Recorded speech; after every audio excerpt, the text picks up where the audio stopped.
Jahr, da packen wir's mir und holen den Wohnwagen raus. Zur Urlaubszeit ist doch klar, da bleibt kein Mensch zu Haus. Der Süden lacht, die Sonne lacht, die Karten auf den Schoß. Die Koffer sind längst eingepackt und schon geht's endlich los.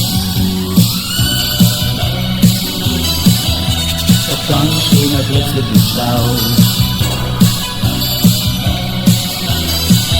Und der Himmel ist über uns blau. Die Sonne bringt uns auf das Dach, kein Wolken ist zum Singen. Der Nachbar aus dem Fenster schimpft, auch er muss Schlange stehen. 5 Stunden erst, das ist doch was, das geht halt direkt schnell.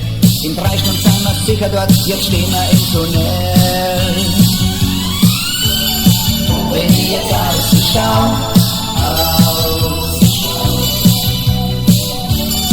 seh ich nur aus und blau.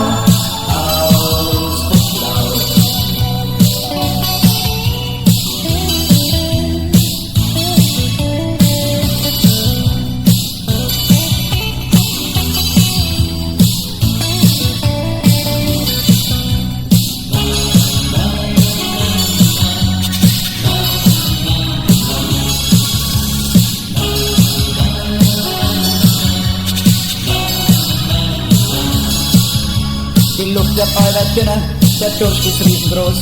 Die Kupplung raucht, der Sprit wird nass, die Stimmung ist famos. Im nächsten Jahr, das ist doch klar, das haben wir uns jetzt geschworen. Da pfeift man auf die Autofahrt und bleiben wir gleich daheim. Weil ein Stau gibt's sicher irgendwo.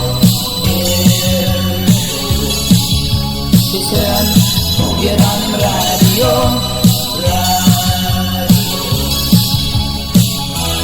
Achtung, Verkehrsteilnehmer. Im Bundesgebiet auf 59 Kilometer Länge Stau zwischen Kiel und Garmisch-Partenkirchen.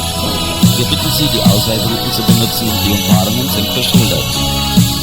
So ein Stau, der kommt vor den Sturm.